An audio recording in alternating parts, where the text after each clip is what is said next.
तो नानबाज एंड नानबीज कैसे हो? ऑल्दो मेरे चैनल पर फीमेल व्यूअरशिप सिर्फ और सिर्फ अराउंड 11% है, so practically there are no नानबीज, ओनली नानबाज।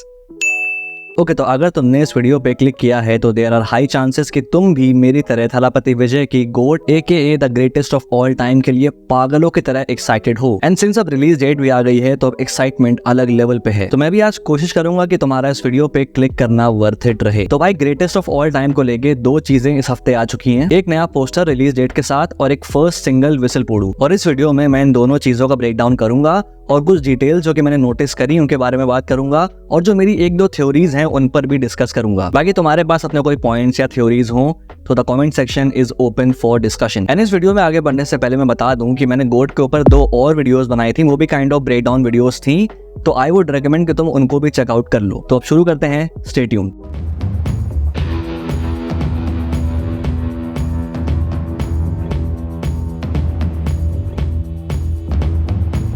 तो भाई सबसे पहले आते हैं इस पोस्टर पे, जो बाय द वे बहुत ही वेल मेड है। मतलब कि the design, the aesthetics, elements का प्लेसमेंट और जो एक मिनिमलिस्टिक नेचर है इसका, शेफ्स किस। मैंने अपने लियो के पोस्टर ब्रेकडाउन वाले वीडियो में भी ये बात कही थी कि कैसे इस तरह के पोस्टर काफी होते हैं एक मूवी के लिए आपके मन में इंट्रीग या फिर इंटरेस्ट पैदा करने के लिए। इसके अलावा इस पोस्टर में कुछ डिटेल्स भी हैं जिनके बारे में एक एक करके हम बात करेंगे। तो सबसे पहली चीज है इस पोस्टर की release date, that is September 5। अब इस डेट में एक बहुत बड़ा स्ट्रेंज कोइंसिडेंस है। अब थलापति विजय की एक मूवी है नानबान, जो की रीमेक है 3 इडियट्स की। इस फिल्म में थलापति विजय ने रैंचो वाला रोल किया है। अब ये तो सबको याद होगा कि 3 इडियट्स में जो चतुर होता है वो दीवार पे कौन सी डेट लिखता है, September 5। एंड एक और चीज की थलापति विजय या फिर रैंचो फिल्म के एंड में एक साइंटिस्ट बन जाता है, चश्मा लगा के, बियर्ड एंड थोड़े बड़े बाल। एंड गोट में भी जो थलापति विजय का ये सॉल्ट एंड पेपर वाला लुक है, स्पेक्ट्स के साथ, बियर्ड एंड बड़े बाल, यहाँ पर भी वो थोड़ा साइंटिस्ट जैसा दिख रहे हैं। एंड सिंस गोट एक साइंस फिक्शन फिल्म है, सो यू नेवर नो, तो ये September 5 की डेट एक कॉल बैक भी हो सकता है नानबान का,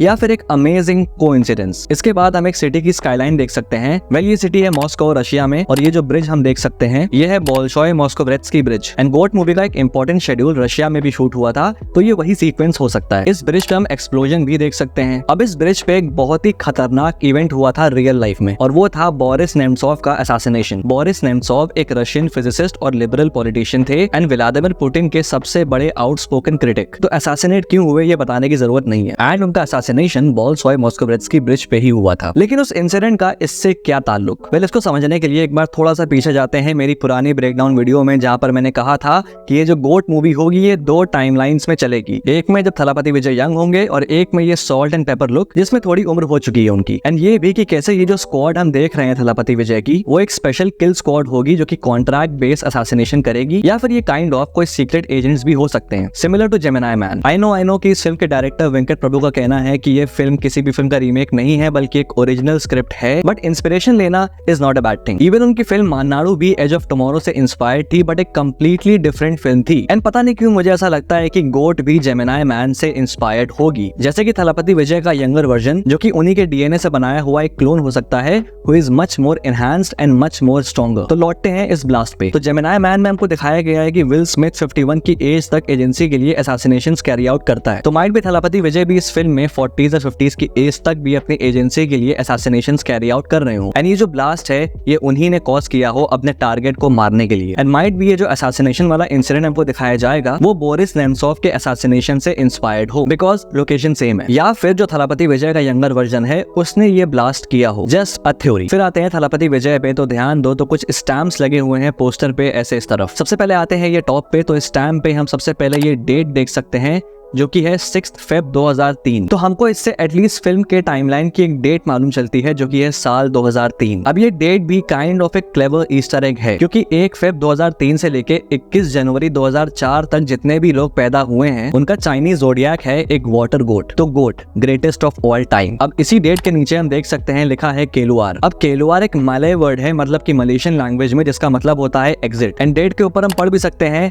MALA, फिर उसके बाद क्लियर नहीं है, बट समझ आ रहा है कि यहाँ पर मलेशिया लिखा है, तो मतलब ये एक मलेशियन पासपोर्ट स्टैंप है। एंड सिंस यहाँ पर केलुआर लिखा है जिसका मतलब होता है एग्जिट, तो अगर ये पासपोर्ट थलापति विजय के कैरेक्टर का हुआ जो कि मोस्ट प्रोबेबली होगा, तो इसका मतलब फिल्म में एक पॉइंट पे वो मलेशिया से एग्जिट करेंगे। एंड सिंस यहाँ पे साल 2003 है, तो मतलब ये थलापति विजय के यंगर डेज का हो सकता है, जहां पर ये मलेशिया में किसी मिशन पर आए हो एंड मिशन खत्म करते ही रफा दफा। इस स्टैम्प पर एक और चीज नोटिस करो तो यहाँ पर लिखा हुआ है K356। अब ये पासपोर्ट और वीजास के केस में K3 के दो मतलब पता है मुझे, बट सिंस ये एक मलेशियन पासपोर्ट स्टैम्प है तो यहाँ पर K3 का मतलब हो सकता है K3 form, also known as application और परमिट टू ट्रांसपोर्ट गुड्स। तो इसके तहत मलेशिया के अंदर किसी भी गुड्स के ट्रांसपोर्टेशन को लीगलाइज किया जा सकता है। तो भाई यहाँ पर एक पॉसिबिलिटी है कि फिल्म में प्लानिंग करके थलापति विजय का जो कैरेक्टर होगा वो किसी वेपन्स या फिर किसी कमोडिटी को इस K3 का यूज करके ट्रांसपोर्ट करे। फिर आते हैं बॉटम लेफ्ट में, तो यहाँ पर हम ऊपर लिखा देख सकते हैं WT for 90, which is to be precise WT for 90 days। लेकिन अब ये WT क्या है? तो भाई WT का मतलब होता है वेवर टूरिस्ट एंड WT एक ऐसा वीजा वेवर स्टेटस है जो किसी भी फॉरेन कंट्री के विजिटर्स को 90 डेज तक यूएस में रहने की परमिशन देता है विदाउट B1 वीजा। तो जो लोग घूमने टहलने के पर्पज से आते हैं यूएस, वो लोग इस वेवर स्टेटस का यूज करते हैं। तो इससे हमको फिल्म में एक और लोकेशन का हिंट मिल जाता है जहां पर थलापति विजय का जो कैरेक्टर है वो जाएगा and that is US again अपने किसी मिशन के लिए। अब इसी WT के नीचे देखो तो हम लिखा देख सकते हैं सेक्शन 237। तो भाई section 237 of the United states होता है इमिग्रेशन एंड नेशनैलिटी एक्ट। तो इस एक्ट के तहत यूएस गवर्नमेंट किसी भी एलियन यानी कि नॉन यूएस सिटीजन को यूएस से भगा सकती है अगर उसने कुछ वायलेशंस किए हो एंड वो वायलेशन स्क्रीन पे तुम्हारे सामने है। अब इन वायलेशन में से एक वायलेशन है convicted of certain firearm offences. तो भाई जैसा कि थलापति विजय का जो कैरेक्टर है वो कोई असैसिन या फिर सीक्रेट एजेंट होगा एंड यूएस में एक मिशन पे आया होगा WT स्टेटस के साथ, तो माइट भी हो सकता है कोई गन फाइट वगैरह हो जहां पर वो पकड़ा जाए या फिर कोई ऐसा ऑफेंस हो जिसके तहत उसके ऊपर ये एक्ट लागू हो जाए। अब आते हैं पोस्टर के सबसे नीचे, तो यहाँ एक और स्टैम्प हम देख सकते हैं।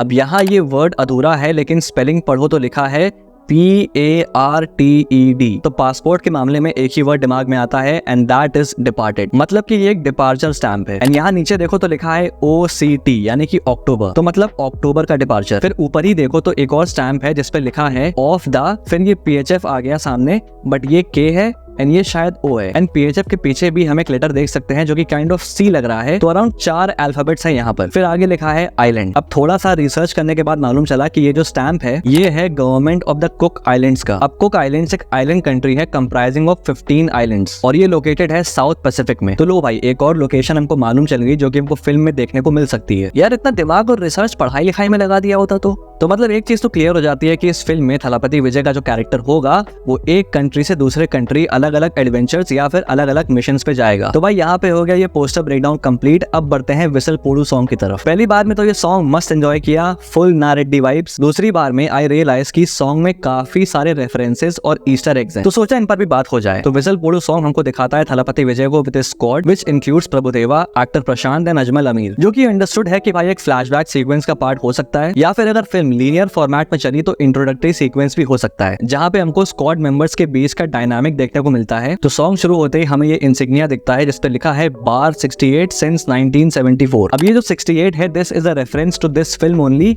जो कि थलापति विजय की 68th फिल्म है। एंड नीचे जो ये ईयर है 1974, वेल ये वो साल है जिसमें थलापति विजय का जन्म हुआ था and obviously he is a kind of brand in Tamil cinema. तो सिंस 1974 से लेकर 68th फिल्म तक का उनका सफर, nice reference, I like it. अब आते हैं इस सॉन्ग के लिरिक्स पे। अब इस सॉन्ग के लिरिक्स के स्टार्टिंग के जो 4 लाइंस हैं they are also a very clever reference to something. तो जो सॉन्ग के स्टार्टिंग की 4 लाइन है they go like this, hey party ओन्नू थोड़ंगट्टुमा अथेराडी केलापट्टुमा, जिसका मतलब है क्या हम पार्टी स्टार्ट करें, क्या हम इसे स्पेक्टाकुलर बना सकते हैं। फिर आती है नेक्स्ट 2 लाइंस, कैंपेन धान थोड़ा कट्टुमा माई का कईक इदु कट्टुमा, जिसका मतलब है क्या हम कैंपेन लॉन्च करेंगे, क्या हमें माइक पकड़ने को मिलेगा। तो अगर ध्यान से देखो तो एक रेफरेंस इस फैक्ट का कि थलापति विजय पॉलिटिक्स में एंटर करने वाले हैं। तो यहाँ पर जिस पार्टी को स्टार्ट करने की बात हो रही है वो एक पॉलिटिकल पार्टी है एंड जिस कैंपेन को लॉन्च करने की बात हो रही है वो है इलेक्शन कैंपेन। मतलब सॉन्ग में भी पॉलिटिकल एंट्री अनाउंस कर दी। इतना ही नहीं, इस फिल्म के डायरेक्टर वेंकट प्रभु ने इस सॉन्ग में अपनी प्रीवियस 7 फिल्मों के ईस्टर एग्स भी डाले हैं। एक एक करके बताता हूँ। सबसे पहले ये बैट एंड बॉल जो कि रेफरेंस है फिल्म चेन्नई 28 का, जो कि एक स्पोर्ट्स कॉमेडी फिल्म है। फिर उसके बाद से ये वैन जो कि रेफरेंस है उनकी फिल्म सरोजा का,